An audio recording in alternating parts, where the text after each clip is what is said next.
think we're ready.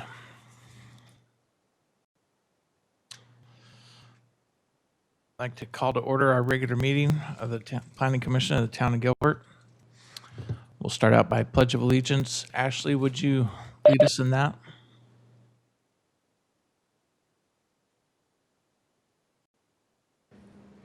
I pledge allegiance to the flag of the United States of America and to the republic for which it stands, one nation, under God, indivisible, with liberty and justice for all.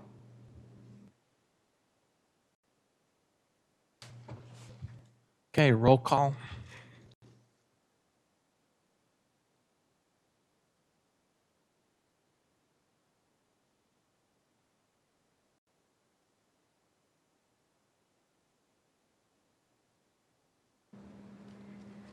Okay, thank you. Commissioner David Blazier, Here. Commissioner William Fay, Here. Commissioner Tyler Jones, Here. Commissioner Noah Munt, Here. Alternate Commissioner Anthony Bianchi, Here. Vice Chair Jan Simon, Here. and Chairman Carl Bloomfield. Here. Chairman, we have a quorum. Okay, thank you. All right, we did not discuss the agenda in our study session, but I don't think there was anything we could do about it. We've got people here to speak on these, and so there's no changes to that.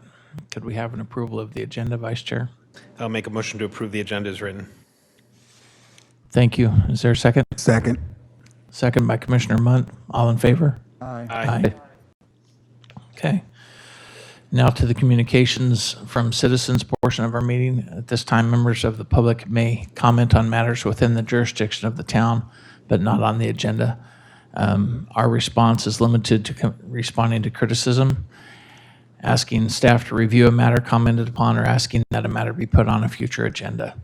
I believe we have one person here to speak at this time, Doralice Machado.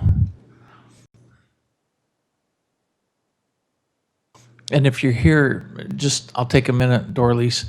If you're here and wish to speak later on in the meeting about a specific item on the agenda, please fill out one of the cards in the back and bring it up to Commissioner September or Councilmember September. Thanks. Let's press you into duty if that's okay. Yeah. Thank you, Doralice. Thanks. Good evening. My name is Doralice Machado Liddell. I'm a Gilbert resident. I'm here to talk about the Heritage District Design Guidelines. By state law, the designation of the slum and blighted area terminates 10 years after its designation. Why? So that landowners will no longer live with the threat of eminent domain condemnation and uncertainty about their private property rights. The redevelopment designation in the Heritage District has been in place for over 29 years. The Heritage District Design Guidelines have been discussed throughout the 29-year redevelopment history. Once the area is no longer under the state redevelopment laws, the design guidelines will still be in effect. This affects my private property rights. The current Heritage District Design Guidelines clearly states the use of the word shall and must have been purposely avoided within the specific guidelines. This is also the case following current Town of Gilbert guidelines, the Commercial Design Guidelines, the Industrial Employment Design Guidelines, the Town of Gilbert Gateway Area Traditional Neighborhood Design Guidelines. Will the town make all design guidelines a regulatory requirement? If so, I do not think that I would be the only person standing here. My private property rights are being treated differently based on my zip code. Such actions represent a discriminatory use of the Land Development Code, and the design guidelines is the avenue in which it takes place. I do not believe making the design guidelines a mandatory legal requirement is a minor change. One shall changes the entire document. This affects my private property rights. The design guidelines are a duplication of other laws within the Land Development Code, building codes, and other codes. All residential property owners should be held to the same standards. Why would you want to build a custom home? It's because it's your design, not someone else's design. You own the land by right, without guidelines. I'm asking the Planning Commission not to recommend an ordinance that in any way violates the voter-approved 2006 Private Property Rights Protection Act. I ask the design guidelines remain a suggested guideline.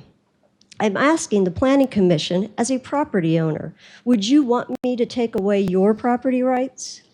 This will potentially affect all property rights in the aging neighborhood of Gilbert. If it can happen in Lacey Track, it sure can happen anywhere in any other aging neighborhoods in Gilbert.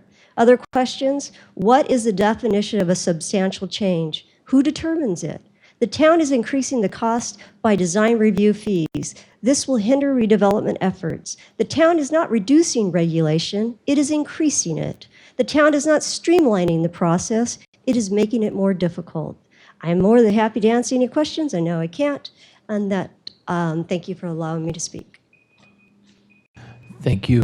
Appreciate your comments and coming here and spending the time. All right, moving on. We have a public hearing consent. All items listed below are considered the public hearing consent calendar. The commission and board may, by a single motion, approve any number of items where, after opening the public hearing, no person requests the item to be removed from the consent calendar. If such a request is made, the commissioner board shall then withdraw the item from the public hearing consent calendar for the purpose of public discussion and separate action. Other items on the agenda may be added to the consent calendar and approved under a single motion. Tonight, we only have one. It's case number 9, DR 20-144, Park Lucero East, for site plan approval and design review. Is anybody here wishing to speak on that? We'll open up the public hearing. Seeing none, we will close the public hearing. And we need to check online. Sorry. That's what I was going to say. I'll leave it Chairman open. Bloomfield. Yeah, Thank let you. me open up the lines. I'm going to unmute all of the lines. If you would like to speak, please state your name.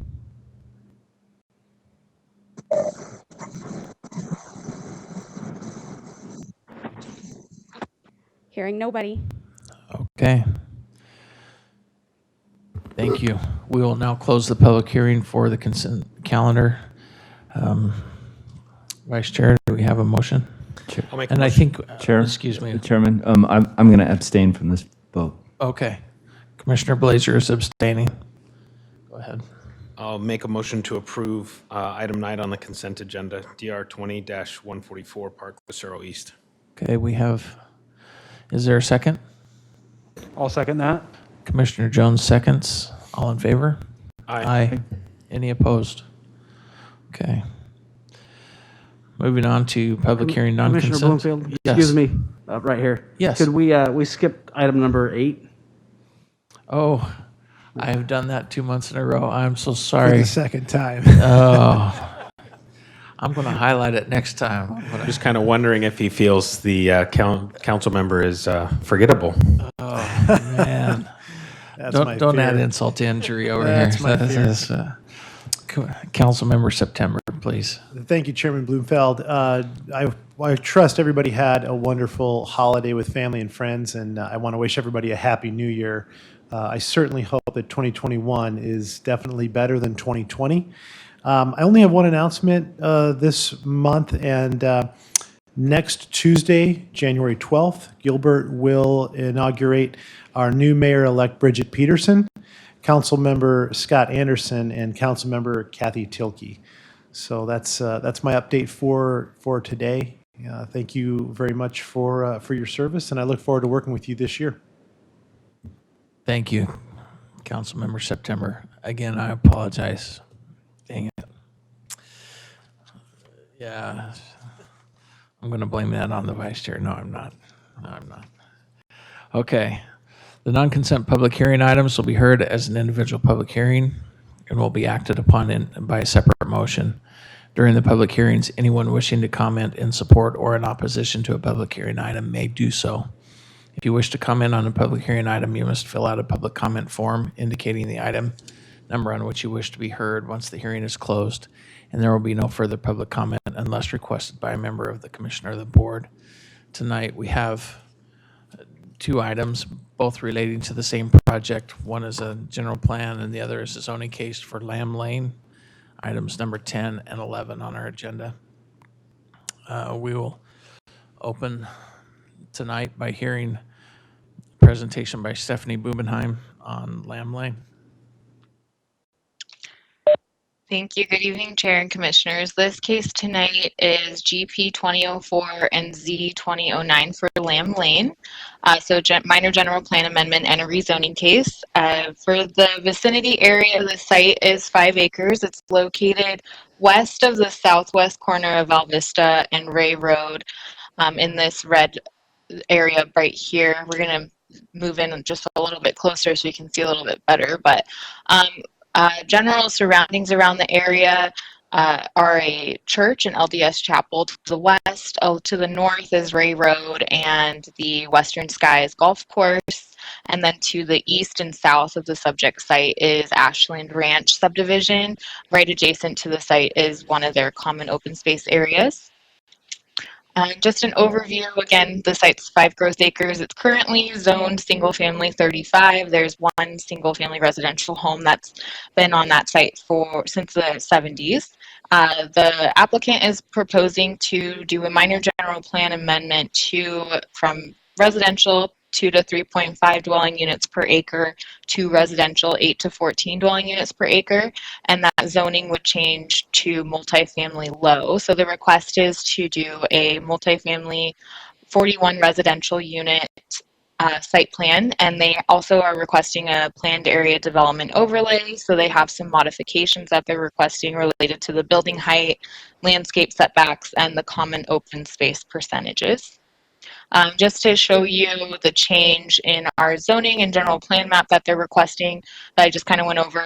These are just visuals. The area within this half section of Gilbert is pretty much developed. There's some units under construction at the hard corner of Val Vista and Ray, but generally speaking, most sites are developed. So this is considered an infill site based on the development surrounding it. For general plan conformance, the applicant did note that these 2 land use policies, which at the time that they applied for the application was under our old general plan. Since then it's been updated to the 2020 general plan, but these outlined are to encourage appropriate locations for multifamily residential uses that do not adversely impact low density residential neighborhoods. So the applicant did note that this is an infill site and has access along Ray Road. It only borders 2 existing single family homes and is adjacent to a church and a subdivision common area. So they do not feel it will impact the neighborhood. And for 8.3 under our housing and conservation, add variety in housing to meet the needs of all segments of the Gilbert community. So the applicant did note that the development will revitalize the infill of the last remaining parcel of land in the half section, and the units will be single story and feel similar to single family homes and an additional housing type where needs are currently unmet in this area. To look at the development plan, I just want to show it kind of superimposed on the site so you can get a better picture. To go over the multifamily low deviations that they're requesting, the first one is limiting the height of the unit. So typically the units are allowed to go up to 36 feet in height and be 2-story. The applicant is requesting to limit that to only have 1 story to kind of not so that they're not adversely impacting any of the residential around this area, and really have it seem and feel like it is a single family residential complex when it is going to be rentable. For the building setbacks, they are meeting all of the minimum building setbacks listed. The other deviations they're requesting are the landscape setbacks. So on the side, typically the landscape setback is 20 feet. They're requesting a deviation on the east side to be 8 feet, and that is really focused at this cul-de-sac area at the main access road that will be accessed off of Ray Road. Otherwise, along this east boundary line, the setback with the landscape is at 18 feet. And that really was put in place because of that access being off of Ray Road. Since there's 41 units, there's really only need for a 1 access off of the site and not 2 required for fire. The cul-de-sac is required for fire so that they can have adequate access when a fire truck does come in. For the south, same kind of concept for the reduction in the rear setback request to 6 feet is really focused on that cul-de-sac area. Otherwise, the buildings and the landscape is provided substantially at the southwest area, which is one of their amenity areas. On the side of the west and to the north, they are requesting to have over the minimum for their setback, so that instead of 20, they are noting that they will have it at 25 feet. The other deviation that they're requesting is minimum common open space. So typically it's 45% in multifamily low. They're requesting about 39.8%. This is requested due to the style of these homes. So the residential units will have larger than normal private open space because they will have backyards for each of these units. They also all have porches, and combining all of that of their private open space with the common open space, they are exceeding the minimum. But with that private open space being part of the layout, they have requested a reduction in the common open space, which would be the amenity areas. For public participation, there was a virtual Zoom neighborhood meeting in May. There were 44 people in attendance at that meeting. That included everyone that was in the meeting, including development team and staff. The developer responded to emails after the neighborhood meeting. Those were included in the staff report. Just some of those comments included questions on the square footage of the units, the Airbnb rentals, if they would be Airbnbs. There was concern about the Ashland Ranch open space access and if that the development was not fit for the neighborhood.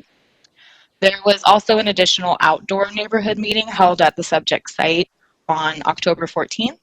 There was one neighbor in attendance at that who was concerned about the traffic, but was not opposed to the development. And then since the staff report was published, I have received one phone call and one email from neighbors that are voicing concerns about the project being rental units and also causing additional traffic issues. And then to recap the study session that took place on December 2nd, commissioners had some very varying comments regarding the common open space. Since then, the applicant has responded and respectfully requests the common open space deviation, notes that the private open space and the common open space combined exceeds the minimum for the multifamily low zoning. And then there were some concerns about parking, and the applicant did also want to note that the project is exceeding the town's parking requirements, and they are providing extended driveways for their parking in addition. And neighborhood input has been provided as attachments to the staff report. And then this is just an image at the bottom of what the homes will look like. There's a site in Chandler that has the same type of development that I know that some of the commissioners have driven through based on the study session comments, but this kind of gives a feeling of single family homes while there's still rental units to support the rental need in the community. So for tonight, requested input from staff or recommendation is to move the general plan to town council for approval and to also move forward the rezoning case. Since the meeting, I have received one additional email, so I just wanted to read that to you. I just have to open that. So if we want to, I guess, go to comments, it looks like I closed it, so I need to open it up again. But we can go to comments and questions while I open that. Okay. Thank you. Is the applicant here? Would you like to speak now, or should we have? Oh, it looks like I can see you talking, but I can't hear you. Okay. Can you hear me now? Yes, I can hear you. Okay. Would you like to make your presentation now, or would you want, because we have 4 people who wish to speak, would you want them to go first and then you can address their comments in your presentation as well? Or do you want to try to hit it before? Sure. Yeah, we'd give you an opportunity afterwards as well. Okay. Okay. Please do. Please state your name and city of residence, and we'll go from there. Great. Stephanie and I'm going to rely on you to pull up that backup presentation since I couldn't get the Wi-Fi to work on my laptop. Perfect. For your record, my name is Taylor Earl with the law firm of Earl and Curley. Our address is 3101 North Central Avenue, Suite 1000. So really happy to be here tonight. Thank you all for being here. We were in attendance at the study session last month and were able to hear those comments. We were there remotely. So happy to be with you here in person tonight. Stephanie, we can go to the next slide. So this is the same photograph that Stephanie used. I just want to make a couple of kind of points out of the gate. So what we're providing here is really a unique community. It is multifamily because it will have a single owner, but it will has a great feel and function of a single family residential community. These are becoming more common, this single story rental community. In fact, I've worked on other projects. Where this one is unique is one in the architecture that we provide. I have not yet seen an architectural product that is better than what we're providing here. So we're really looking at doing high quality builds out of the gate and then maintaining that quality over time. The goal, what we're seeking for and what New Village Homes is seeking is to be at the upper end of that rental market, to make this a premium community. And in order to achieve that, you can say it, but you've got to deliver on it if you want to get those rent rates and justify them. And so part of that is done in the fact that these have upgraded architecture. One of the other factors is also that we have individual garages. So not just a sea of parking that you would then walk from your parking space, but actually have individual garages for all of the renters. And then also a driveway that can fit up to 2 cars. In addition to that, we'll talk a little about the interiors of the community as well, the inside of the homes. So really, as I just saw the comment concern there about renters, let me just make a couple of broad statements about kind of rental communities. I know that in single-family ownership communities, sometimes we think about, well, this is a rental. This one over here is a rental. And maybe it's not the nicest kept home in the community. Where that's a little bit different is you have a bunch of owners, and then you maybe have a landlord here and a separate landlord there and a second landlord over there. And so you don't necessarily know all the different landlords that are mixed about. What's different about this is you have a single owner. And that single owner has an invested interest in making sure that that community stays high-end over time. They want to be able to continue to get higher rent rates. And so they're continually making sure that it's maintained, that it's immaculate, and that it's maintained over time. Now, that's just a general principle. Specific to this particular owner is Reed Porter. Reed Porter and his wife, Sabrina, who have a great reputation in Gilbert, have lived in Gilbert for 25 years. Their desire is to build something of high quality and then own this over time. They will own this indefinitely. And so they will be continuing to make sure that it's high quality. And so in order to make sure that the rent rates are high, that's what they have to do. So by having one person in charge of everything, you don't have to worry about, well, what if that neighbor doesn't maintain, and what if that neighbor doesn't maintain their yard? All of the open space and common areas will be maintained by the management company. And so there actually is a benefit in having a single owner who can maintain the entire product and make sure that it does stay high-end over time. Some of the other concerns can be, well, what if a renter maybe isn't, have the same level of quality of a person, right? And sometimes you worry about the level of renter. Well, let's talk a little bit about that. On the northeast corner of this intersection, New Village Homes is also doing a rental product.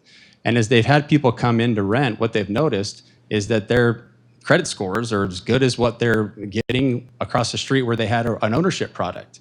And so these are really renters by choice. This isn't that people are squeaking in.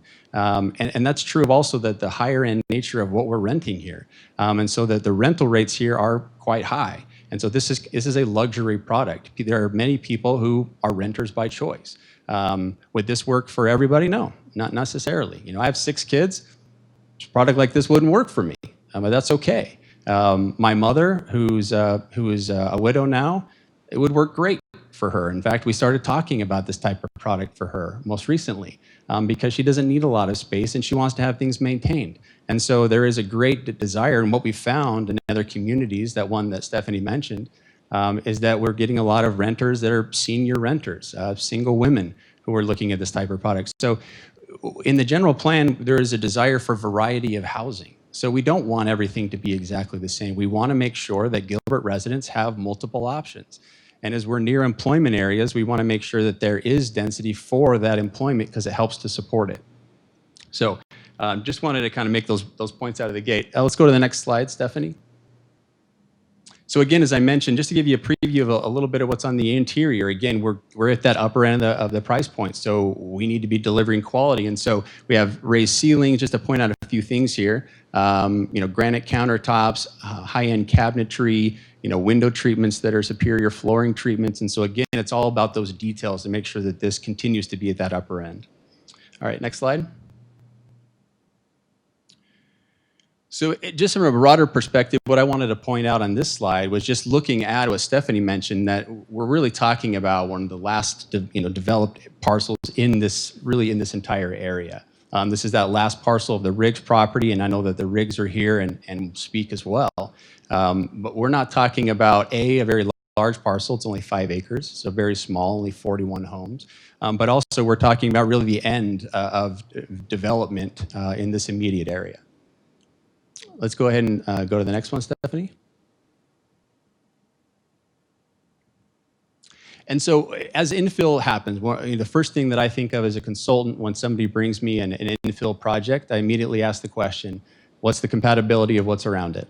That's extremely important with infill. And so let's look at this parcel and ask ourselves that same question. What's around it?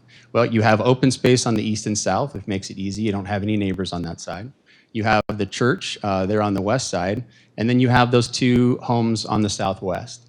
And we have had conversations with those people. We've reworked the site plan around them, landscaping, and have gotten them to the point where they're comfortable with what we're proposing.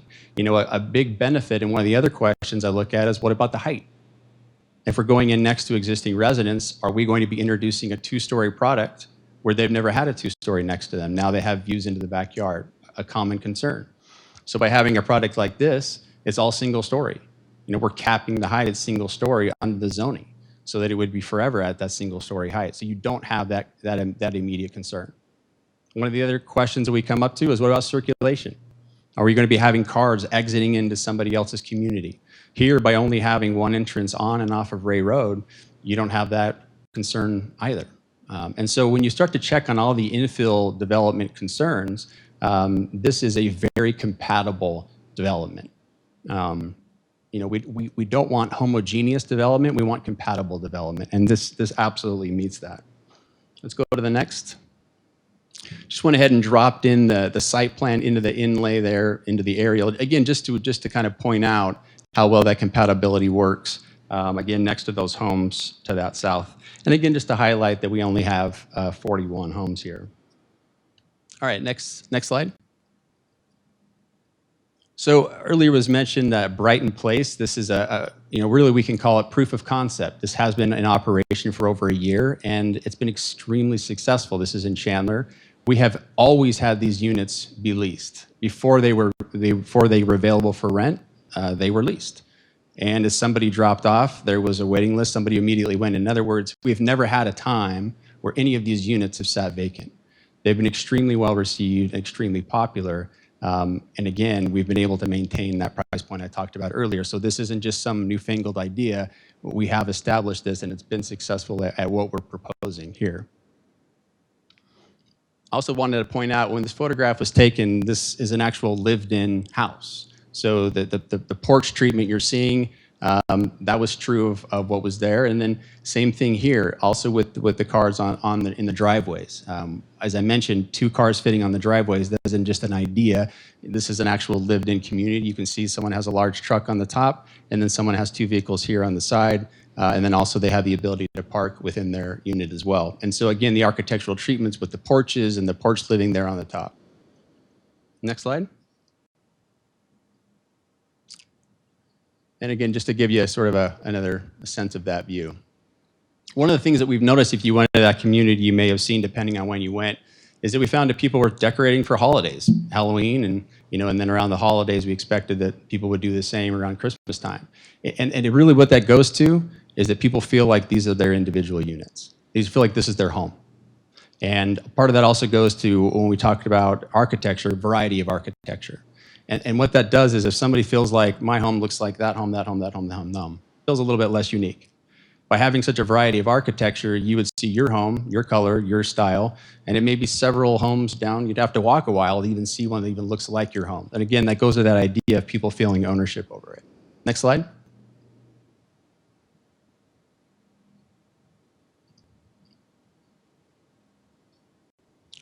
So a couple of things to point out here as we get into the site plan. Number one, fire has reviewed this, has signed off on this. You see the way that we have these auto courts that come off of that main drive. One of the great benefits of that is that you're siphoning off vehicles as it comes down, right? And so you're only having people within that auto court that live right next to you, right? So it really breaks up the amount of vehicles. And of course, not that many people would be in the community altogether, so that also assists as well.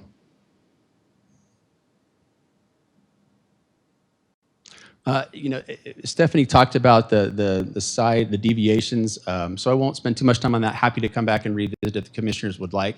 But the point is on the what's seen here is the top, but it would really be the east side of the community. You have about 17.5 feet, just 2.5 feet short of the standard for most of it, and part of that is because we moved the community off of what is the west side, in other words, away from those community residents, an additional 5 feet. So we sort of transferred the 5 feet. And then just where it pinches around the cul-de-sac is where we have a little bit of different deviation. And then there on the south side, or what's on the right side of this exhibit, again, the average landscape setback is quite extensive, but just at the pinch point is really all we're there. And then in terms of the open space, really it's not a reduction in open space, it's a transferring of open space. So we transferred some of the common open space to private open space. And again, that's because renters, they want to have their own space. They want to have that private backyard, the porch, that front yard space. And so it's not a really reduction, because once you add that back into the calculus, you're above the standard, right? So again, it's a transferring from common, a little bit from common to private in order to make it that premium community. Let's go to the next slide. Just want to give you a chance to look at it. I talked about varieties, so I just wanted to show you what that looks like amongst the different types of elevations.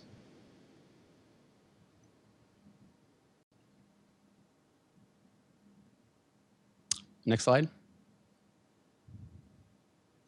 And just wanted to kind of make a point here that who builds it and who's maintaining over time does matter. So this is Reed and Sabrina Porter, who, if you've ever been to a wedding at Villa Sienna, you've seen their product. You've been in it, and if you've been there, you know that it's quality. And it wasn't just quality when they built it; it's been quality as they maintained it over time.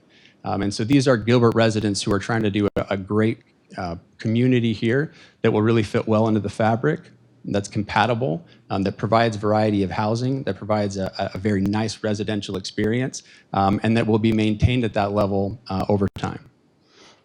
And I think that's the end. Go to the next slide, Stephanie. So with that, happy to answer any questions, and it sounds like I'll be back up after, but happy to answer you right now if you'd like. Okay. Thank you, Mr. Earl. Appreciate it. Okay. Moving on, we have Joe Taylor, who wishes to speak on this item. He is opposed, but let's have you come up and state your name. And do you mind if I remove my mask to speak? I don't mind at all. Thank you. So thank you, first of all, for having us here to speak to you today regarding this property. I appreciate the opportunity, and I most appreciate it because I was on that 44 person meeting of WebEx at the beginning of COVID, and like most of us, I went into hiding, into quarantine. And at that point, I knew nothing else that was going on regarding this property until a few days ago, and was able to, turn left out of the neighborhood and see the sign and say, what the heck is going on? Today, I took an hour off work to spend going door to door to talk to my neighbors to see if they were aware of it, most of which who also are quarantined or maybe turn right out of the property and don't necessarily see the sign. And out of those 10, actually several of them came today. They took the time to drop what they were doing to come out and talk to you, because the one person that came in October, I never knew about that meeting. Maybe there was a sign up, but I was locked down, like most of us.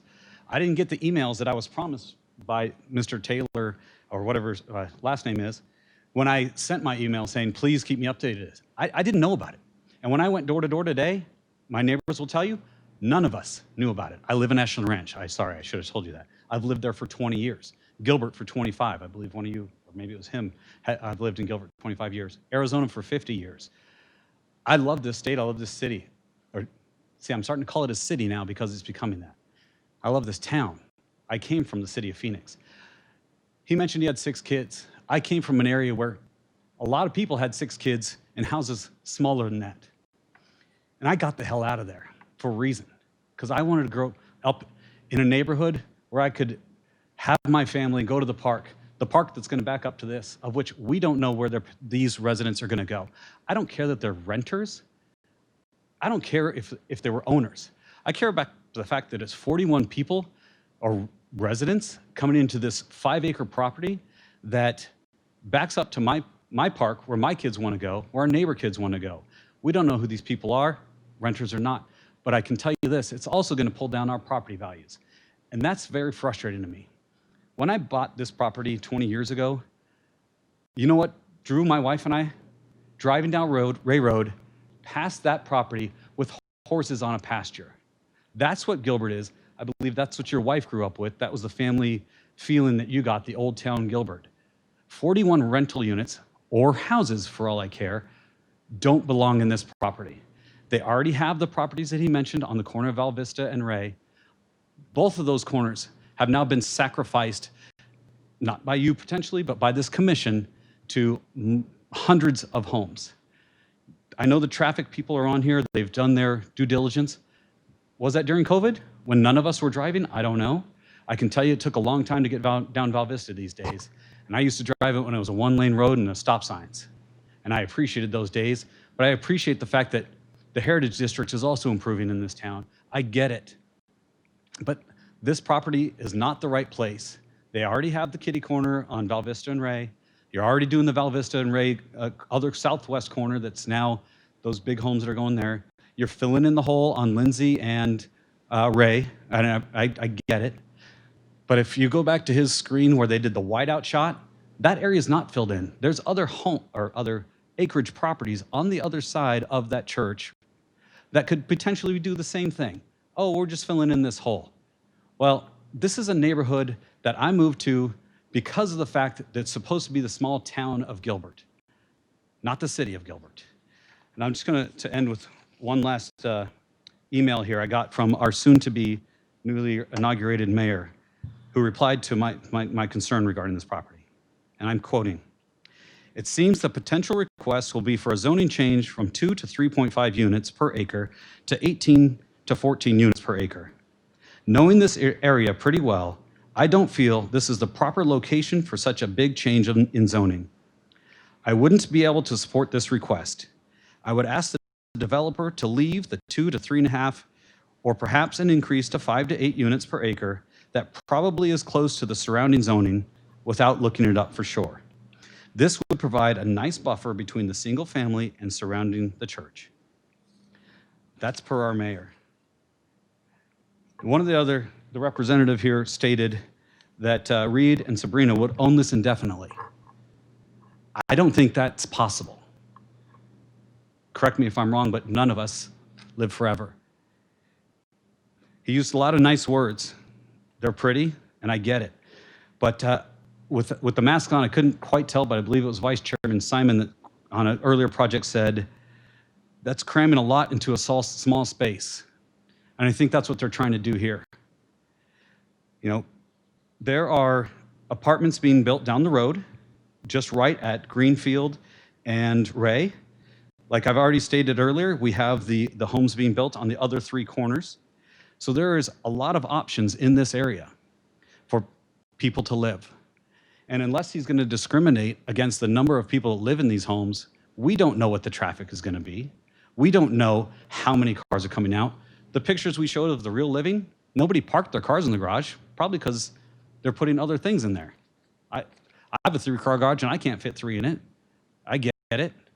But we don't know, and we can't tell who's going to be living there. And I don't care about, again, rentals or owners, but the quantity of people and 41 units times minimum of 2 people on average, 80 cars. I've seen car accidents outside of the Ashland Ranch Road in Ray. They're devastating. It's hard already to get in and out of there pre-COVID. COVID's been a lot easier. But we're hopefully going to get back that. Hopefully, we're all going to be back to our normal lives. And with all the building you've already approved, which we tried fighting earlier and lost, trying to fight this one, that you gave some eyes.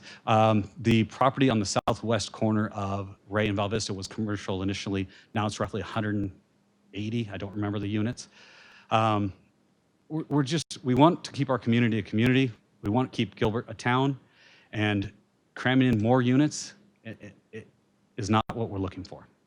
Thank you, Thank you Joe. for your time. Okay.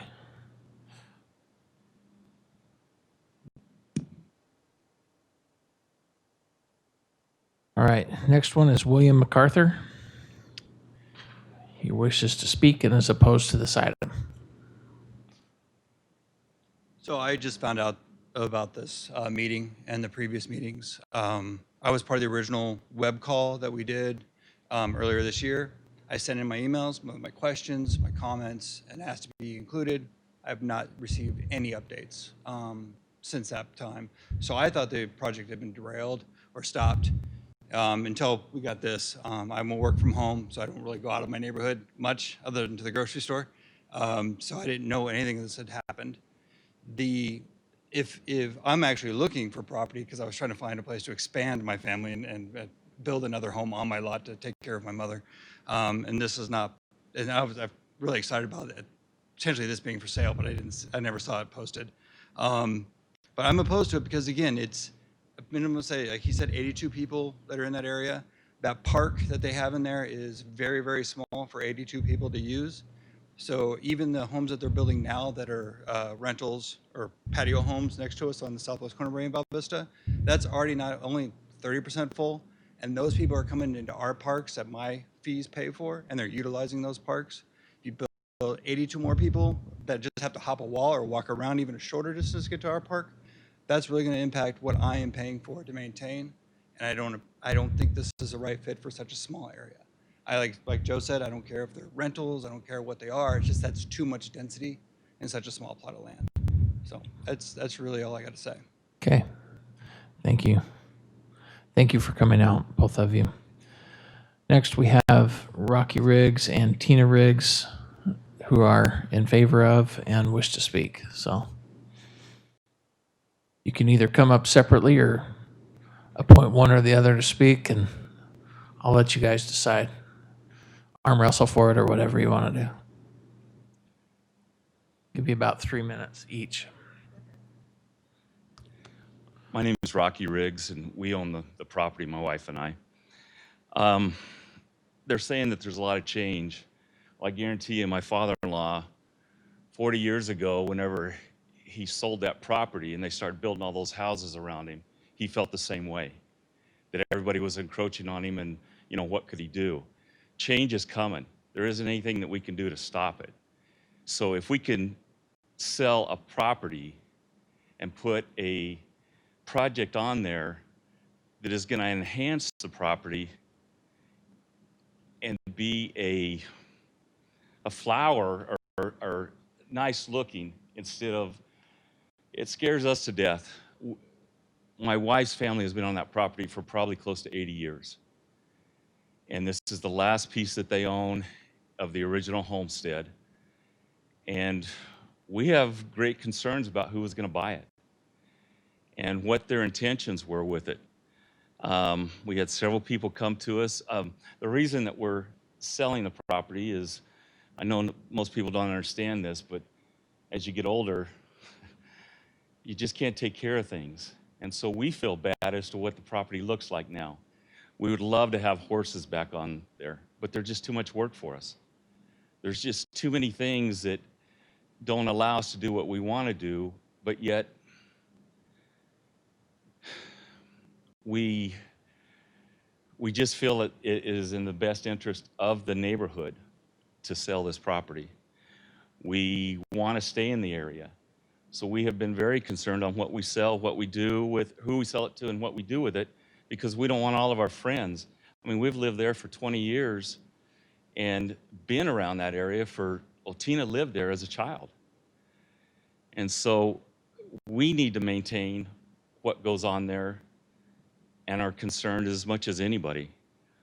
And to put a single level home in there and kind of a quiet area, because we've gone and checked out what was built.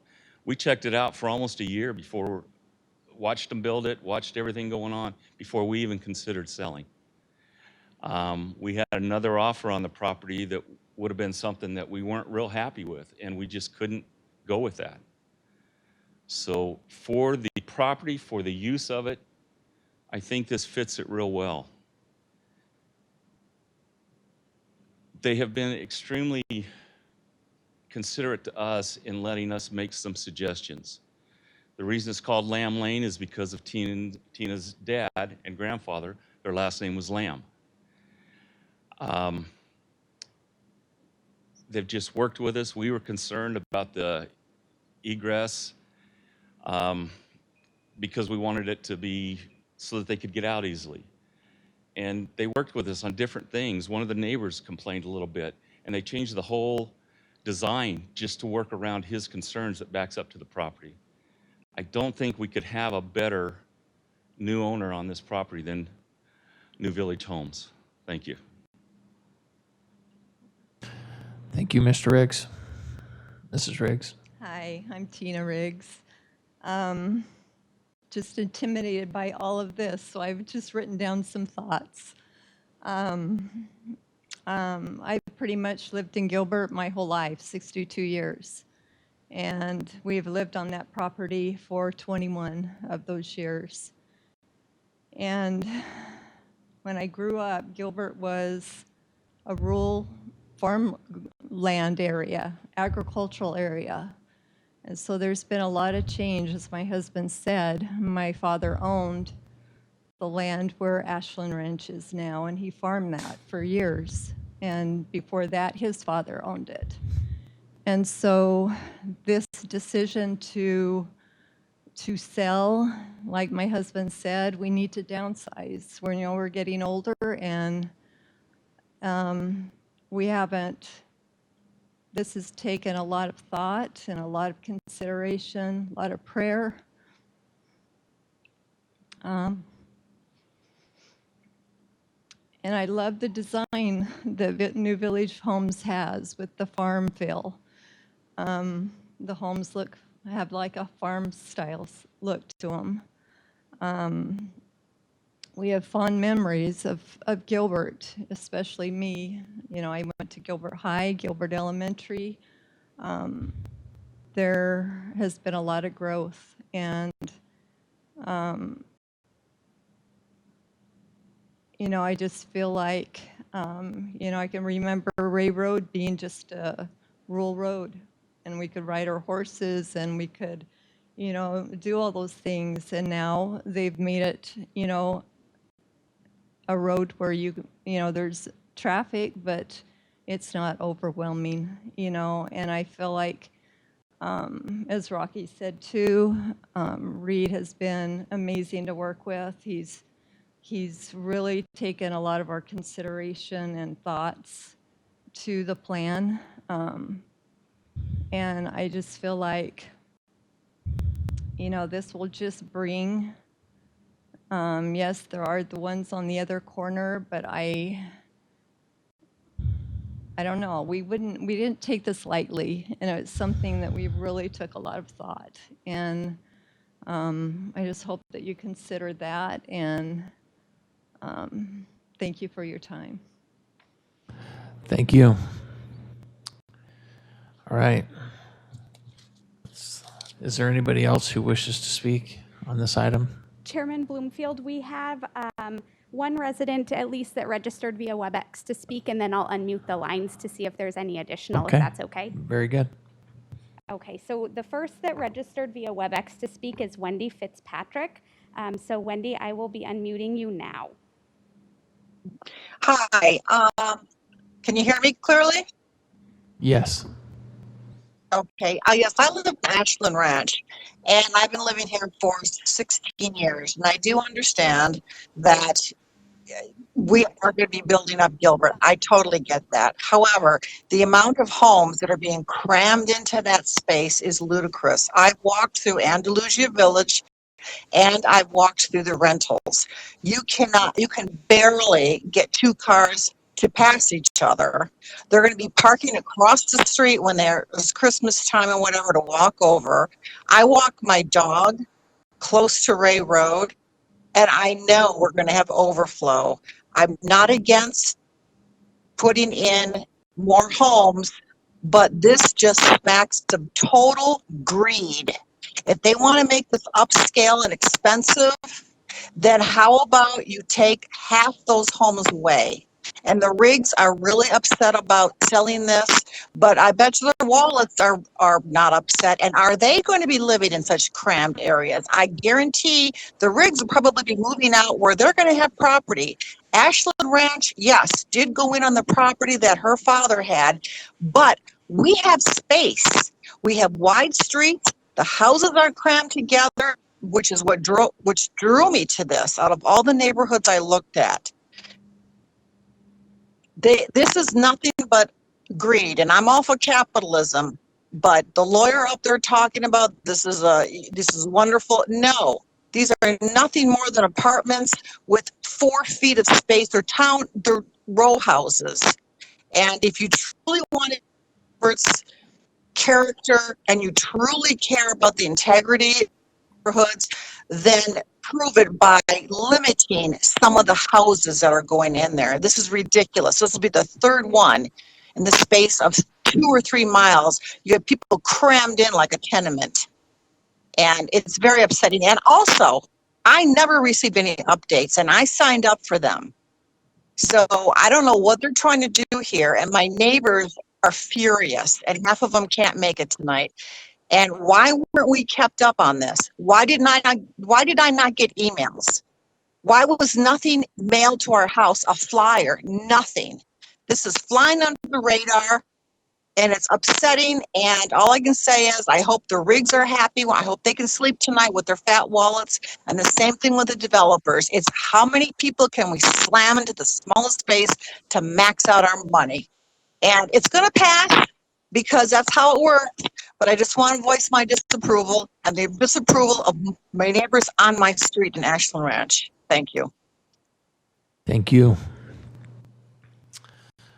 Okay, Mr. Earl? Chairman, if Yes. I may, Oh, there's one more. there does appear to be a couple other speakers on the Okay. line that I am not sure if they want to speak on this. So I'm going to open up the lines, and if Okay. you do wish to speak on this item, please state your name. The lines are unmuted.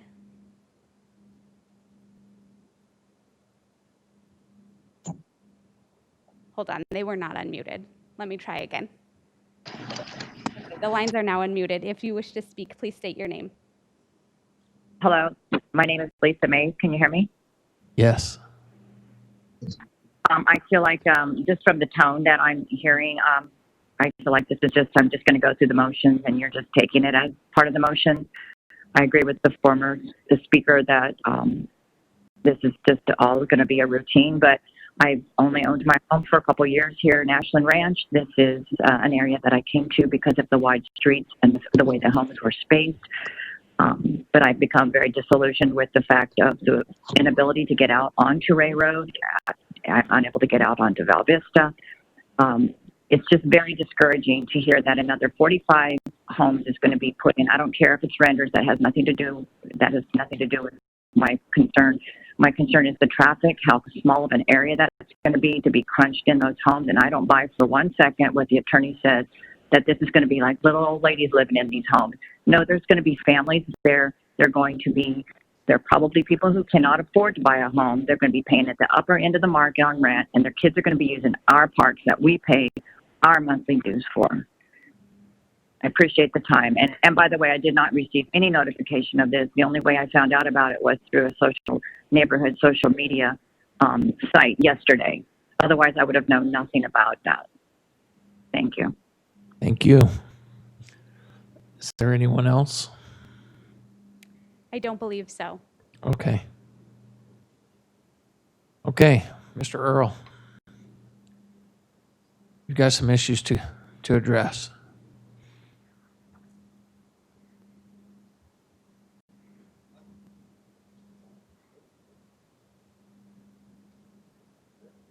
Best? All right. So let me talk about the notice. First of all, no intention of excluding anybody from anything. There's no intention of at all. And apologies if people didn't get the notices. Part of the notice that we sent out, it is according to the legal notice. It doesn't sometimes go as far as people would hope it would go, but it does go to HOAs, and so we did comply. We submitted our submission to the town. And Stephanie can confirm that we did meet the notice requirements, even if, again, some people may be outside of that notice boundary and be in Ashland Ranch, and therefore feel like, hey, I'm the next community over, I should have been noticed. I completely understand that. But we are in compliance with the notice requirements. Wanted to also just talk about a few other points, and again, happy to answer any questions that the commission may have if I don't touch on something. Number one would be property values, was one of the questions that was raised. In my experience of our firm, property values of a product that is different than you doesn't have a negative effect. It's not going to pull down. When people would run property comps, they would run it off of similar situated properties. A property that is similar, is different situation, has a different type of style, isn't going to be run as a comp to that particular home. What will affect property values is compatibility, right? Having things that are next to you that all of a sudden now somebody doesn't want to buy your home because now it's a worse condition.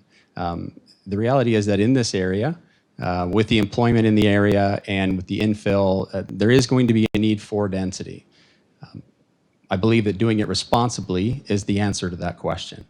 Density will come, but doing it in a way that's compatible. And so that's why we sought for compatibility. That's why I talked about the ways in which we're compatible with the community around us.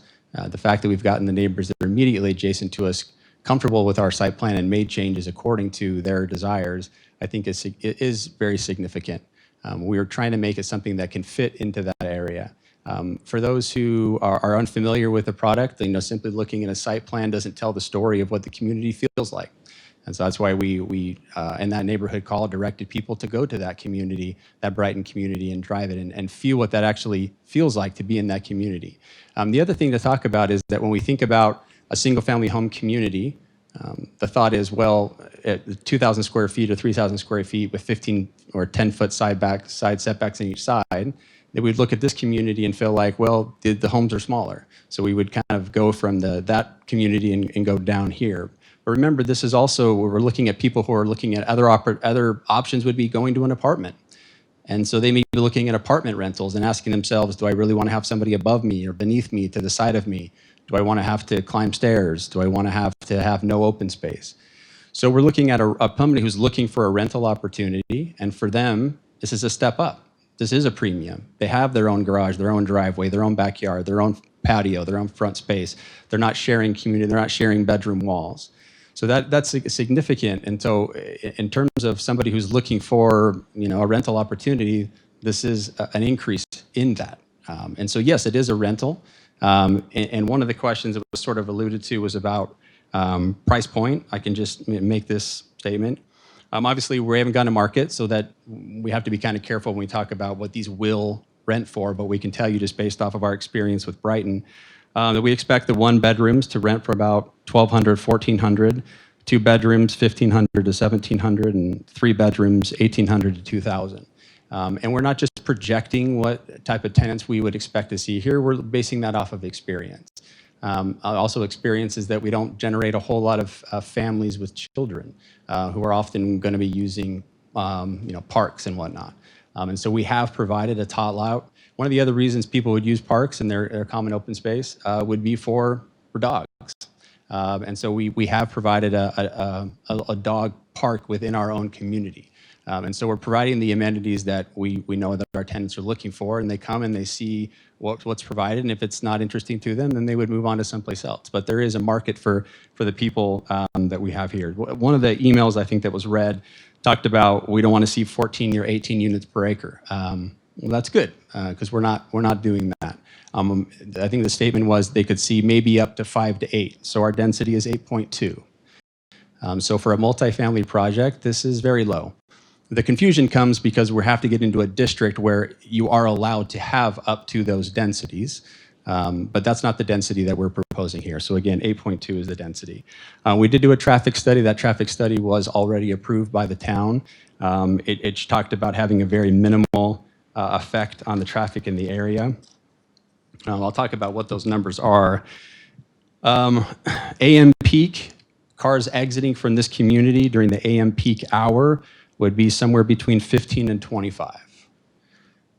The PM peak entering the site, somewhere between 17 to 27 over that entire hour. So it gives you a sense about one every 2 minutes or so.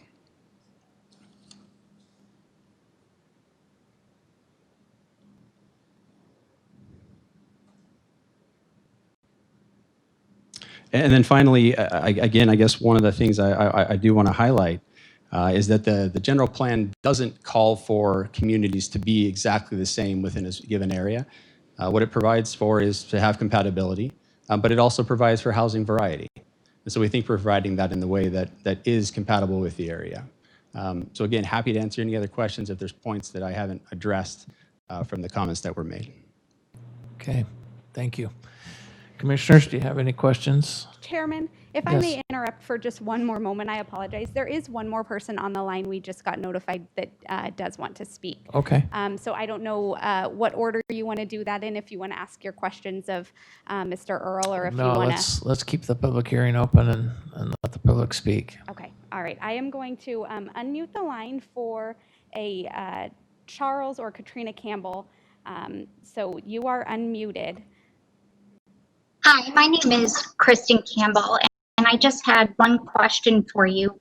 With looking into these new homes and then the new homes that have just been built at Alvista and Ray, has any study been done as to the impact on Ashland Range Elementary? As a family with 2 young kids, I know the elementary school is already at a pretty high enrollment. Will they look at redistricting some of the new homes, or has an impact study been done on the school? Thank you. Thank you. Mr. Earl, would you care to address that? Sure. It's a great question. We did meet with the principal at Ashland Ranch and said that they were in desperate need of additional students. So that Mr. Porter had that conversation. If you'd like to ask for additional follow-up on how that conversation went. But just in the moment here, I just went and talked to him, and that was what he stated about that conversation. Okay. I know that it's a requirement of the town to speak with the school district and make sure that you're accommodating for those as well. So, okay. Commissioners, do you have any questions? Yes. Commissioner Bianchi, lead us out. So, Mr. Earl, you can confirm that the public notification distances to adjacent property owners has been met? The adjacent HOAs were notified? That is correct? Correct. And then the other question I had, this is a sharp up zoning request. Did you have any discussions or thoughts when you were doing this on a less dense proposal with maybe potentially between the general plan or a zoning request that would require less requested deviations? And does that work with this rental concept you're proposing? So in terms of the deviations, actually, as this type of product, in terms of single-story rental, becomes more common throughout. So I'm seeing this in every other jurisdictions that I work in. What we find is that most jurisdictions don't have an ordinance that specifically addresses it. And so you're going to these multifamily districts that are designed to be 3 stories, and they were built off of, and the standards were designed for those types of communities. Recently, Goodyear actually just passed a whole ordinance or a specific zoning district for this, because they started to see and say, okay, we understand how this works. Let's make specifics about this district. And so it is a little bit awkward. The fact that we only have the deviations that we have, to me, is actually really good.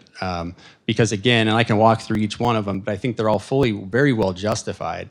For the type of product that we're doing, the fact that it is using a multifamily district, I think it is. I think it does fit very well. And again, what happens in infill development, in my experience of doing this for a while, is that infill generally does bring additional density. What happens when a area is brand new is that the land prices are what they are, but as you bring in the infrastructure of the roads get put in, shopping gets put in, restaurants get put in, and so as these things start to happen, the land values go up, and so that's why. Number one, it's one of the reasons that additional density comes to infill development. Also, employment becomes there. And so there's a need for additional housing in the area. And so looking at what we're proposing in the way that we're proposing it, we think that the density really at 8.2 is very modest for a multifamily, and it's not at that 18. Even some of the Christopher Todd communities, they come in at 12. So really, when you ask about what we're doing versus other things that could go there, even other products that are within our sort of lane, if you will, in that category, we actually are a fairly low density. Commissioner Blazer. Thank you. So I'd like to thank all the public that has come out to express their opinions, but several members of the public had said they'd asked to stay informed, and a commitment was made to keep them informed. And just wondering if you could respond to that. I understand that we've met the minimum requirements, but just if you could just talk me through that, I'd appreciate it. Sure, absolutely. So again, if I guess what I would say is if we're happy to kind of make that whole in whatever way that we can. I think we had a plan to do that, and again, the members of our team made those distributions, and again used the same distribution list. After we had the other neighborhood meeting, we reached back out to individuals that had sort of submitted that. If people did not receive that was never our intention. But again, it sounds like individuals, there was notice that was put out. It sounds like there was public, people were posting and things were made. Again, we're happy to follow up conversations with anybody that would like to and try to do what we can. But again, never an intention to leave anybody out of the conversation. Okay. Chair, this is Stephanie. I just wanted to make sure that there was one other email that was on the record before we get further into the discussions. Okay, If I Stephanie. can. Okay, there was one other email that came in today prior to the meeting.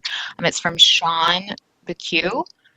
It says, I have been a resident in Ashland Ranch since 2000. This evening, my neighbor informed me that there is a project underway to replace 5 acres with 45 rental units. This is the last thing that we residents of this great community need. We already have had both corners of Ray and Val Vista developed, and I had no issues with that. This, however, is too much and will cause our property values to decrease, increase traffic even more, and people will be using the private parks that we pay for. Please don't let this happen. And that was the end of the email. I also just wanted to touch note based on the public noticing requirements. We do, as the town, require that they notice for the neighborhood meeting and for the public hearings. And there's a 300-foot boundary around the property lines that every property owner receives the mailing for. And then the HOAs that are within 1,000 feet receive a mailing as well. Thank you. Thank you, Stephanie. Commissioners, Commissioner Simon? Yeah, I just have a quick question. Can you speak to the fencing or what type of barrier you'll have there on the east side of the property along the park? That's 6.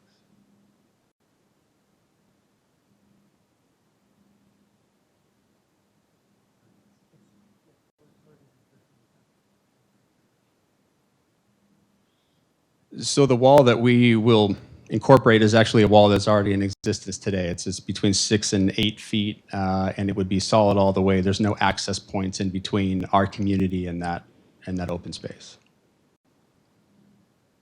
Okay. Yes. Yeah, Chairman. I mean, I think from my side, number one, I love the concept of the project. I think in terms of what else could be here, this is a great looking product. It's a creative use of this infill space. The design, I've toured this community in Chandler. I was impressed by it. I think where we come back to, or where I come back to, is we commented on a study session previously, is just the density. It feels full.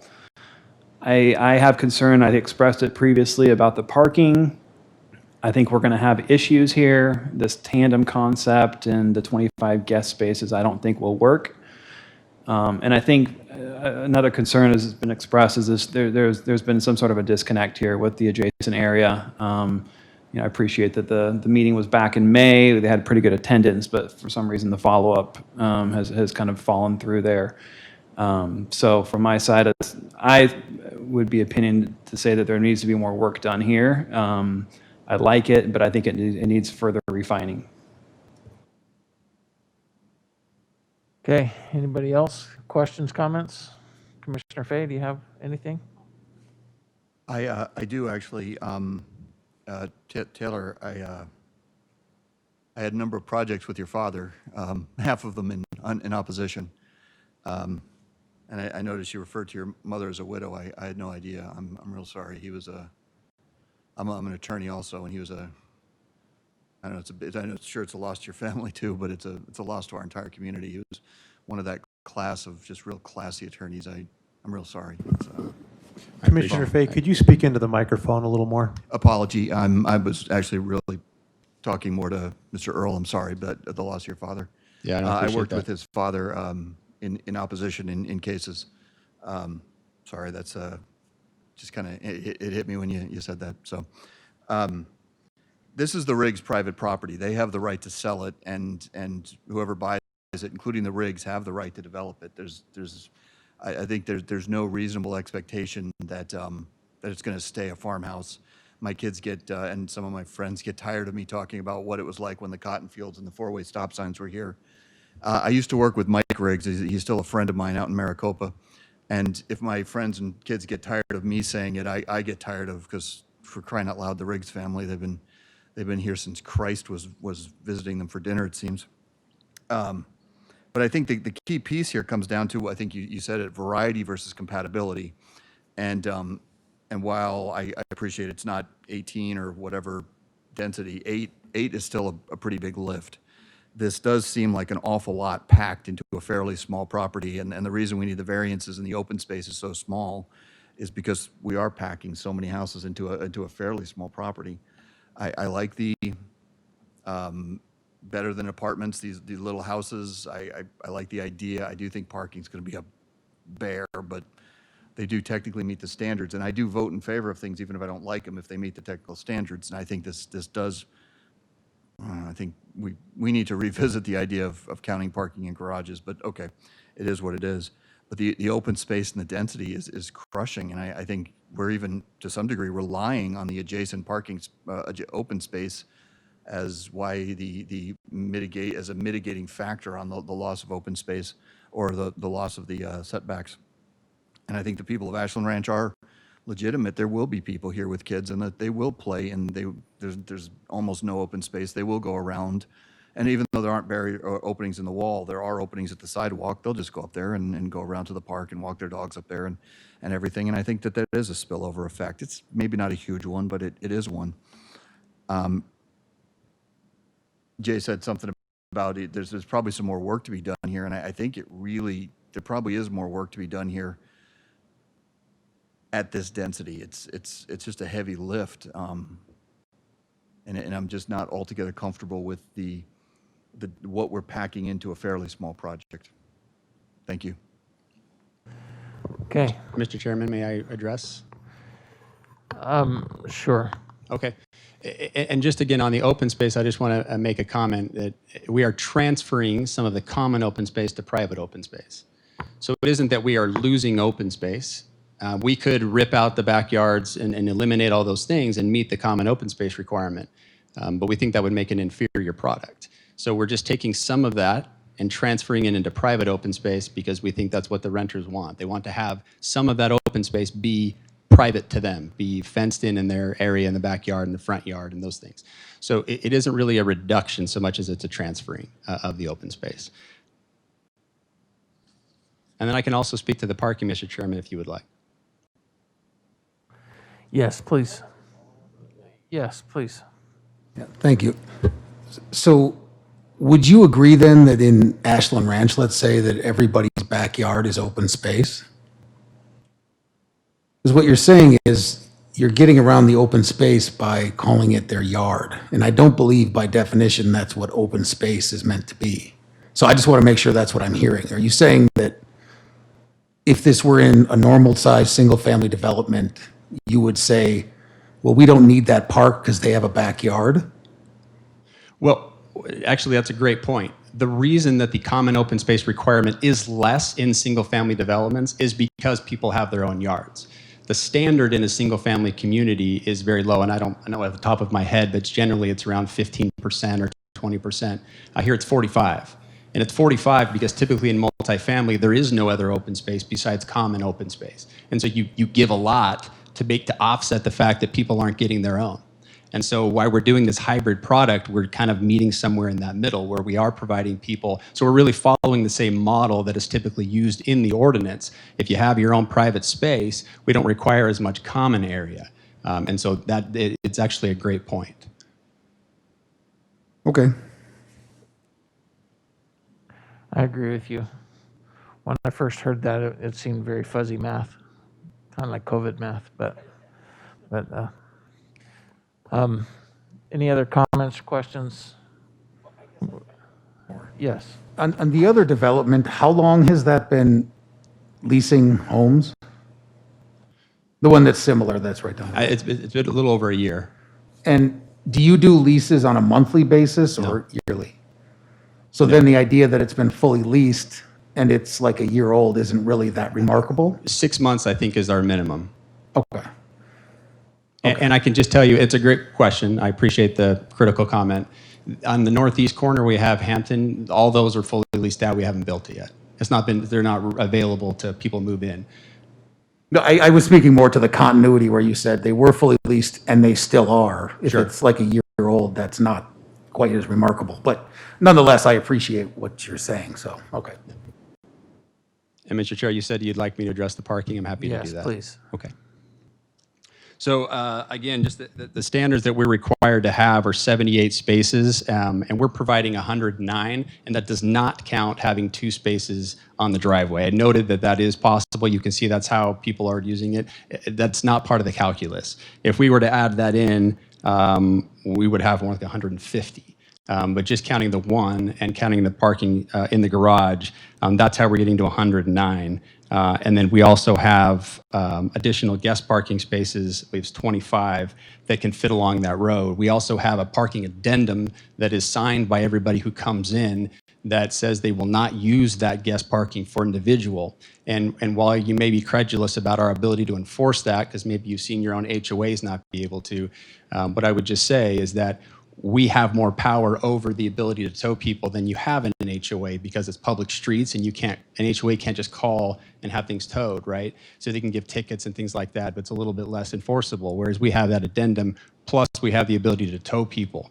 And I would say that nobody has a greater interest in making sure the parking works than us, because we have to be able to continue to rent, and if people can't park, if people can't have a guest come over and have a place to park, that's not good.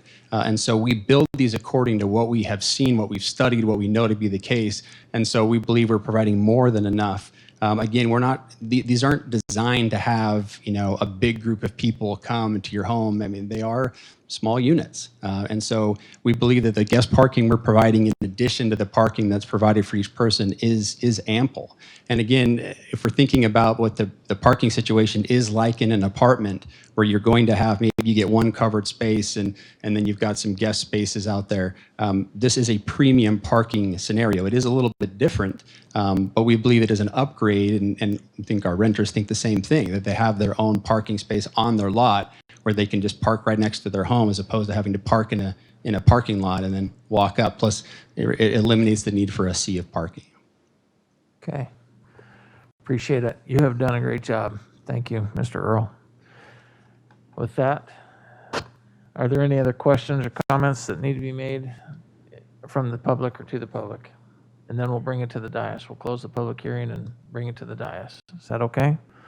We'll close the public hearing now, bring it to the dais for discussion amongst ourselves. And if anybody would like to lead out and start. Jan? Mr. Simon, Commissioner Simon. I kind of have a list of thoughts, and I'll try to put them in the best possible order that I can. With regards to, I'll start off by, with regards to the property itself, I do feel like it is trying to cram a lot into a small space. And I think we had that conversation when we were looking at the design review on this. That being said, with regards to the rigs and them being able to sell the property, they are property owners, and that is their right to sell the property. With regards to the development, obviously the property can be developed. With regards to the zoning, obviously that comes to us, then it goes to the council. I am impressed with this product, and I think that the product actually suits very well. We could be looking at single family or an SF6 or an SF7, which would be almost identical to what this property is right now that is being proposed. I mean, plus or minus a couple of property or houses, residences. With regards to what this property could be, if this project doesn't move forward, and the multifamily look that is going out, I don't see much down zoning that's coming to us that is anything above probably an SF8, maybe. So I envision that at some point, if this property sells, whether it's this project or a different project, I envision that this is going to have a minimum of 30 properties on it, 30 houses on it. I envision single family, if this project doesn't go, would be multiple stories. And I think about properties that are at, I think it's Wrecker and Ray Road. There's quite a big development that is probably an SF7 or 8, I'm guessing. But that is a similar look and feel. However, those properties are owned by individuals, and you have families living in there, cars parked on the streets, and it's very much disarray, in my opinion. I think that this, with regards to what this is, could be a very good solution, and I think that it offers a wonderful solution for people that are moving from single-family ownership to latchkey type ownership, where they don't want to have to take care of everything. I do have a little bit of issue with regards to the number of properties that are packed into this. However, I can see, and I've been into both the property on McQueen and the other property there on Val Vista. I've driven through both of them, and I think that there is plenty of space there. From a residential perspective in the Ashland Ranch community, I very much appreciate the community coming out and expressing their views, both for and against. And I think any type of development, we get pushback no matter what it is. And we have to look at it from a perspective of what is best for the community.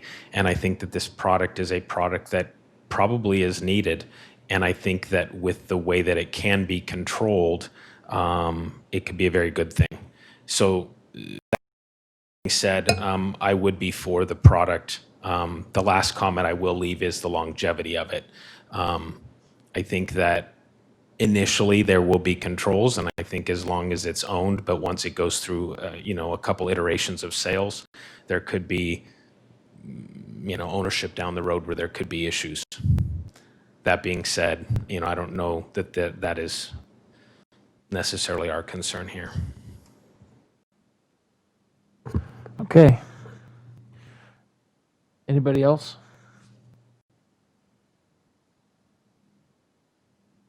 Commissioner Bianchi. Thank you, Chairman. I would like to cautiously be optimistic on this proposal. And I think the proposal that you've put forth, it's very unique. But you also address that our development code may not be set up easily to address this. So If we're looking what's presented to us tonight and we're just looking at the land use change, this is a very sharp upzone request, and that includes a general plan amendment as well. So the request is, we're asking for 4 times the current density. And for all intents and purposes, this is not a vacant lot. This is a developed lot.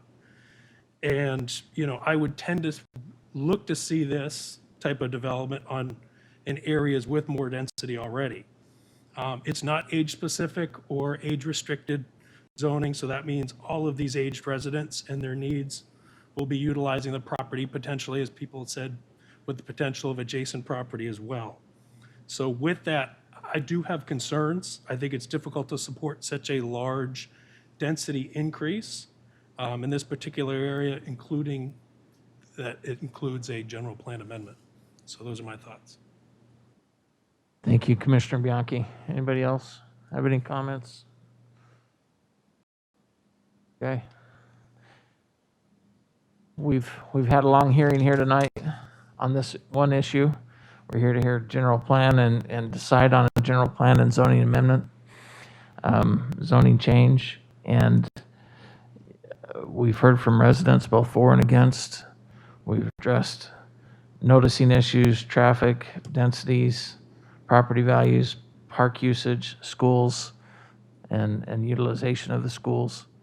And we have a known history of Mr. Porter and his development in this community. And for all of those reasons, you know, there's a variety of things to discuss about that. And while we have opinions that this is a sharp up zone and it is dense relative to everything surrounding it, there are buffers around it that are naturally there, are already existing. And it's sure, I can appreciate the neighbors' concerns about the density and everything in here because it is such a sharp up zone. So, and so it causes me to wonder, how am I going to vote and why? And I think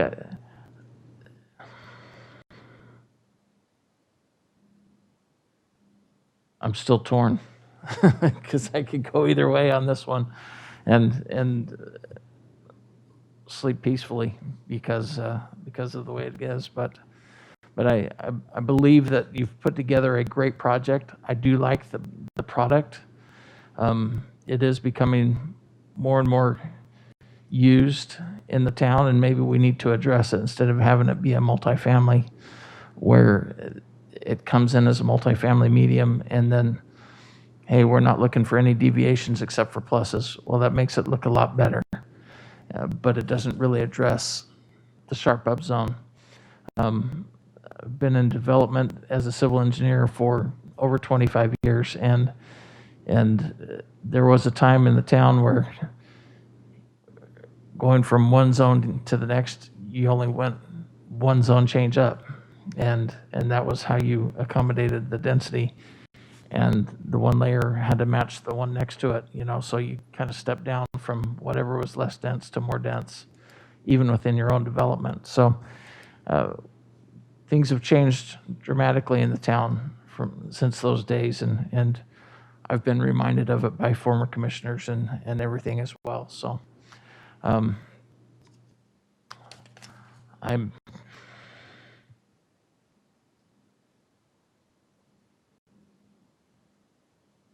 don't know the answer other than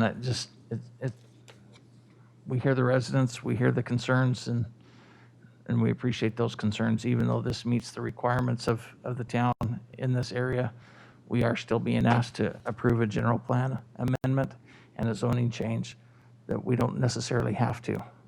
And even though it may make sense. So anybody else have any comments or questions? Commissioner Munt. Thank you, Chairman.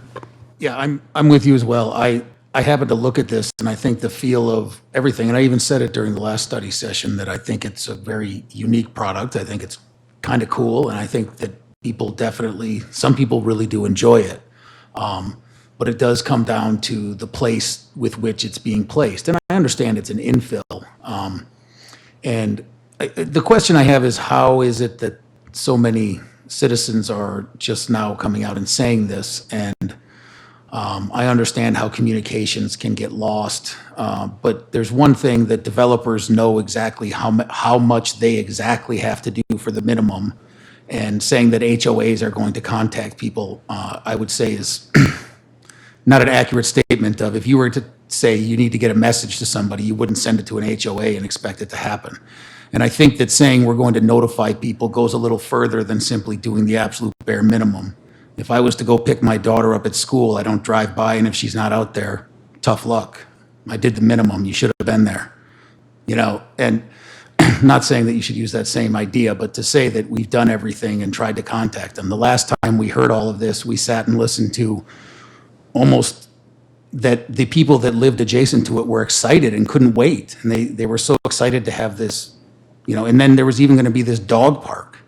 Now, I don't want to get into the design because I understand that as a body of a planning commission, what we're talking about here is this zoning upcharge or upzoning.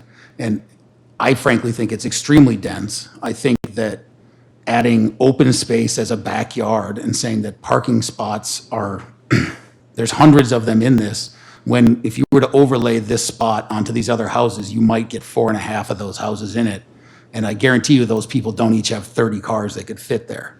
So what I'm trying to muddle through here is the idea that on the one hand, we're talking about all of the great aspirational effects of what this development could do and how people will hold hands and dance around. It'll be the greatest thing ever. But at the same time, the very fundamental question of what we're talking about here, aside from all of that, is taking a piece of land within an infill piece and what is it, a 4X jump? So I do understand there's concerns. And I don't know whether or not there was any disingenuous attempts to not notify people, and that's not what I'm trying to imply. But the fact of the matter that we sat as a body and listened to people extol how people were so excited about it, and now only to hear multiple people coming in and saying not only did they sign up for emails, I don't have access to whether they did or did not, but it's very easy to not follow up with those people because it's not mandatory. And I think that's a disservice to us as a community if that is happening. So I just want the, you know, citizens that spoke up. I appreciate it, and I think it's very important for people to do that. And I also want to point out, I'm not saying I'm completely against this. Like I said, I actually do think it's kind of an interesting project. But a number of concerns have been raised, and I hold some of those myself. Okay. I'm willing to take a motion or take more comments, whatever you. Commissioner Chair, just to Jones. be clear, I do want to see this project happen. I will be voting against this item tonight because I don't think it's, I don't like it in its current form. I think there's some tweaks to be made, but I would ultimately like to see it be done. And more specifically, I think where we're having a harder time is on the open space, as well as the parking is an issue again for me. So those are two specific things that I think that the applicant could work on, obviously at the expense probably of a couple of units that could ultimately get an approval from me, but it won't be here tonight. Okay. Commissioner Blazer. Chairman Bloomfield, I don't know if it would be appropriate to allow the a response from the submitting party. Based on, I mean, it sounds like everybody's going to feel more comfortable with it if it's less dense. I guess everybody's raised really good points. I'm a fan of the project. I'm also concerned that the community is so against it. I myself, if we make a motion, I would support it this evening. But just curious if we give them a chance to respond to that or prior to a motion. Fair enough. We'll reopen the public hearing. Mr. Chairman, we would be happy to take a continuance tonight and work more with the community. Again, never an intention to exclude anybody, and we'd be happy to go back and make sure that that's done right. Okay.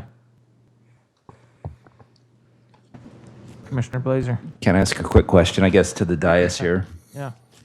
Had we not received the pushback, would it be approved tonight?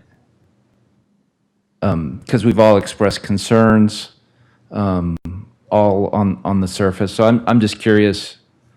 I'm just curious about that. Is that okay to ask, Commissioner?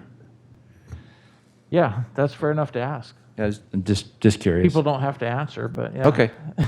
You can ask. Appreciate that. Yeah.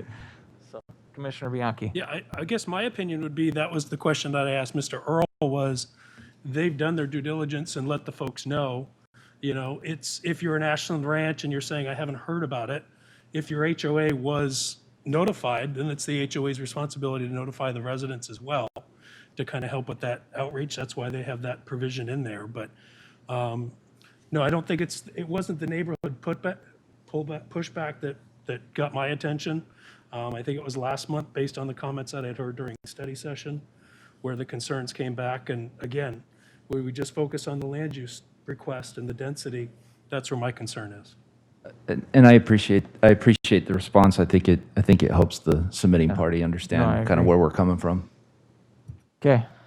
Anybody else have any comments? Well, I would just, as a follow-up to, it's not Commissioner Glazer, I forgot. Commissioner Bianchi, yes. Was if you were solely going to rely on the HOA notifications, I don't think you then tell people, give me your email, I will reach out to you. You say, I don't do that, you go to your HOA, that's the policy. So I think if you're saying, send me your email, I'm in on this, that's vastly different than just simply meeting the code. Yeah, I would agree. If that commitment was made, then it should have been upheld. But as long as the HOA was notified, I would think they would notify their residents as well. Okay.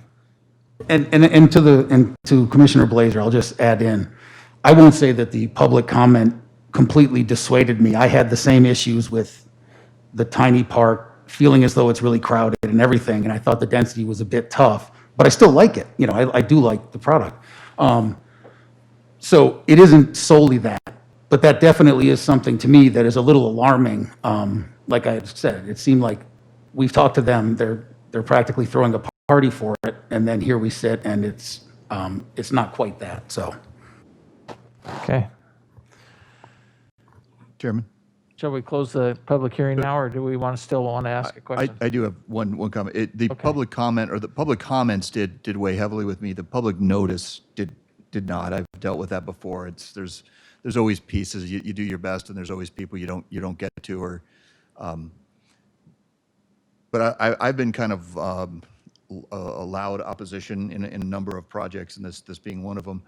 But I also, what I didn't bring up is because there was, last time, particularly in the study session, there was a lot of favorable comment, and it worked its way down, and I was down at that end, so I kind of felt like I had to be the devil's advocate. Going the opposite direction now, there is the other weight that does weigh on me on this project, is that it seems every single commission meeting, we have a multifamily project that has 40 or 50 units in 3 acres or 2.5 acres, and this could go that direction. We could be dealing, if this doesn't work, this is a slightly different product. It feels like there's a lot packed in. There are ways they could restructure it that ultimately actually result in more ending up in there. So there is a countervailing process. I'm right with you in usually I know how I'm going to vote pretty early on. In fact, before I even come in the room. As you were saying that, I was still sitting here not sure how I was going to vote. So I probably would have tipped in favor slightly, maybe holding my nose and doing it, but I really didn't know, just to answer your question. Okay. Mr. Chairman, if I might just add, I don't want to overstep my bounds here, but I think one of the things to keep in mind is if we were to do this at 2-story, there would be a lot more elbow room, right? So by doing it a single story, which is again a compatibility measure, to meet with what the neighbors are next to us, that as you drive by, you're not going to see 2 stories or even 3 stories. It does mean that you're going to have slightly tighter amounts within that space, right? So it's kind of a contrasted comparison. We could do 3 stories and you guys would see a lot more, there'd be a lot more open space, and we'd have 41 units, or we could have 50 or 60 units, and it would sort of have that feel to what we're used to. But by doing it at single story, it does mean that you're going to have a different feel. And so again, it's that contrast of, do people want to live in a 3-story apartment building, or where they have the shared walls, or they want to have a single story where, yeah, you're not going to have 15, 20 feet in between homes, because I think it's the paradigm of a single-family residential community, and we're sort of comparing it to that. But by comparing it to a 3-story apartment complex, it actually is a lot sort of less dense in that sense. And so you are going down to the single story. So we're looking at it from a compatibility. And Mr. Chairman Bloomfield, I think about that wave, the stepping down of density. But the question that I always come back to is, what is the impact on the adjacents, right? So how are the lives changed of the community in the area? And so that's why I spoke to, the fact that we're compatible with what's around us. We could lose 5 units and, add in that open space, but it's not really going to have any real significant impact on the traffic on Ray. We really have a de minimis impact on that traffic. The renters that are coming here really don't bring children. It's just not the demographic for this type of product because of its size and because of other factors, because of the high price point. So it's not bringing in young families. So we think about using the adjacent space, that open space that we have, we believe is sufficient. And we believe we have on-site open space or on those lots, right, or within their own sort of backyard, front yard. And then we also have the space that we have. And so it is a little bit of a different product. But again, I think it is very compatible. And I think at 8, it is quite low. And again, the height, the single story does cause us to need a little bit more elbow room, but I think it comes at the benefit of the adjacent neighbors. Thank you. I agree with that point. And so I appreciate you staying with us, letting us work through this, because it is a difficult one. And yes. And I just wanted to say that I actually do commend, and I should have in my rant that seemed maybe oppositional, said that the idea that you could be putting 2 and 3 stories on here should definitely be taken into account, and that the unique way with which this has been designed is actually very good compared to a much taller unit. So I just wanted to at least say that. Okay. Shall we close the public hearing? Commissioner Bloomfield, excuse me. Because you reopened the public hearing, Commissioner, I would recommend that you give anyone in attendance an opportunity to speak if they so desire before you Okay. close. Thank you. Did you come up and state your name and city of residence and give you 3 minutes? Do you want her to sanitize that before you start? Thank you. Yeah.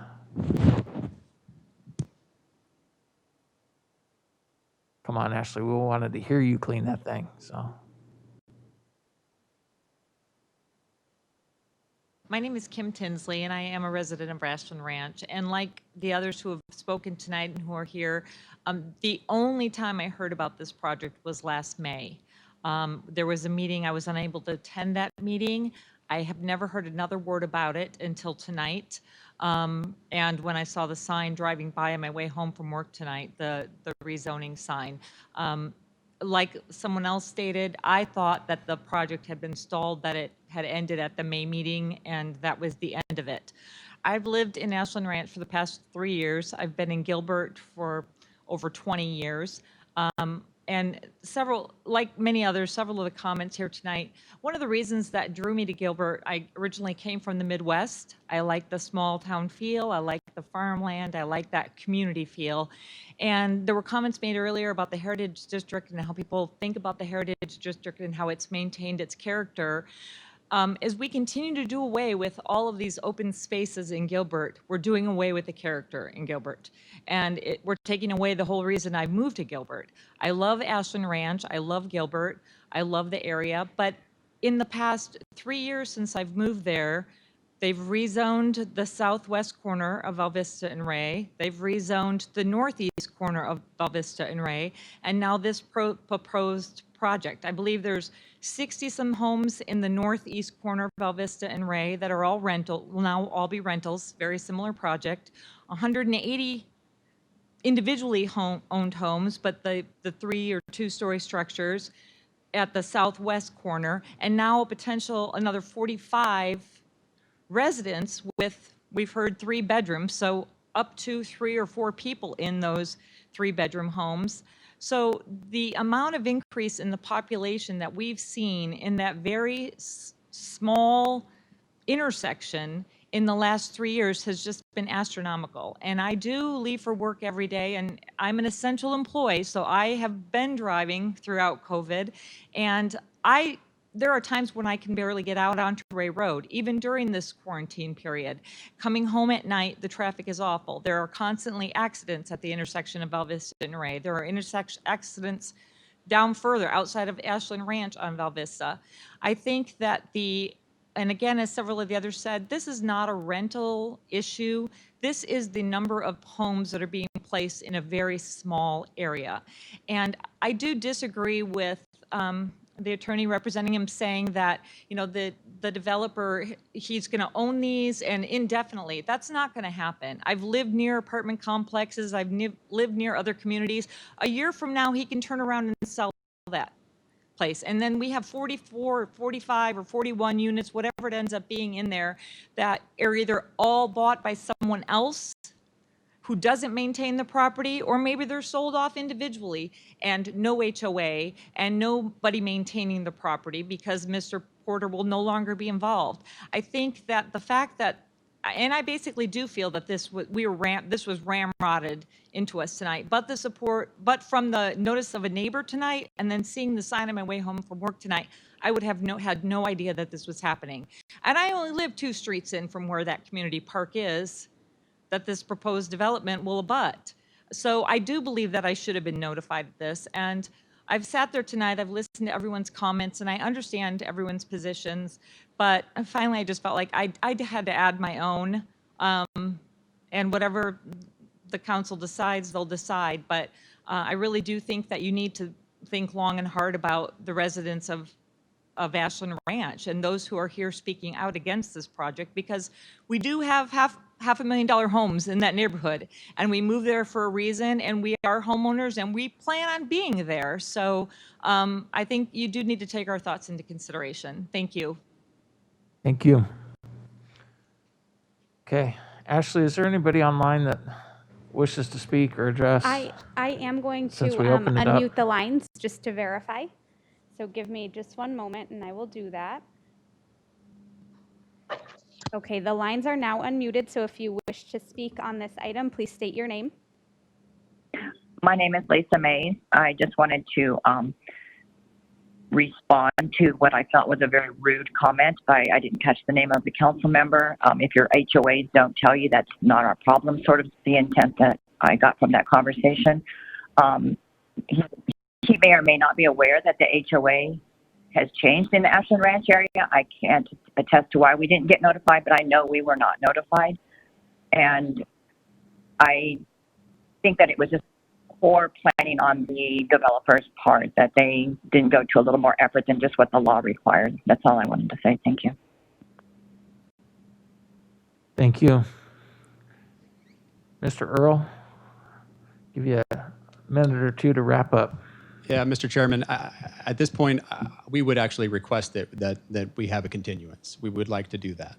Okay. It's not the way that I want to see this go down, with people feeling like they were notified. If we didn't mail people that we said we would, that's not how I want to do business. So please let us continue.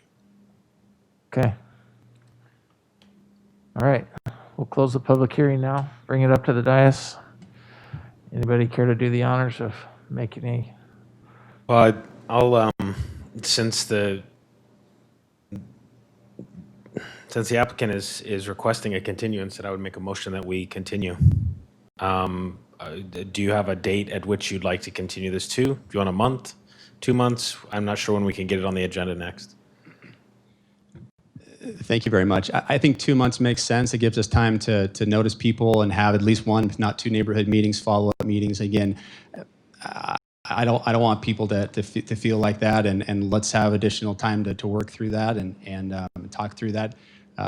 So I think that does make sense. It's probably 2 months if the commission's willing. Okay, so I will make a motion that we continue this to the February 3rd. March 3rd. March 3rd meeting. And I would Okay. second that motion. Second from Commissioner Fay. All in favor? Aye. Any opposed? Thank you, everyone. And to the developer, first to the public, thank you for coming out tonight, both for and against. We really appreciate you coming out and doing that. And to the developer, please understand, we all like the product. We like the project. It just feels dense. I don't know if there's just, and then to hear the public feel like, hey, I was on an email list and didn't get any emails. That's a real negative for me. So thank you for being willing to continue and finish up the design on this project. Thank you. All right, moving on to the next administrative items. We have Planning Commission minutes. Vice Chair. Chairman Bluefield, I make a motion to approve the minutes as written. Okay, is there a second? Second. Commissioner Blazer, all in favor? Aye. If there's anybody who has any current events that they wish to speak about, I was notified earlier this week that we have a former commission member, Dave Cavaney, who's in the hospital with COVID. And so if you would keep him in your thoughts and prayers, I'd appreciate that. Personal friend of mine. So, and then we have Planning Commission or Planning Services Manager, Ashley. You're going to fill in for that. And if you have anything else. I actually will not steal Ava's thunder. She is on our WebEx meeting, so if she wants to jump in, I will allow her to do that. Oh, thank you, Ashley. Can you hear me? Yes. I just want to acknowledge that Keith Newman today presented to you as Senior Planner. He was promoted from Planner 2 about 2 weeks ago and is now a Senior Planner with the town of Gilbert. Very good. Thank you. Good job, Thank Keith. you. Thank you, everybody, for your patience this evening, and I hope everybody has a happy new year in 2021. Thank you very much. With that, we'll adjourn the meeting.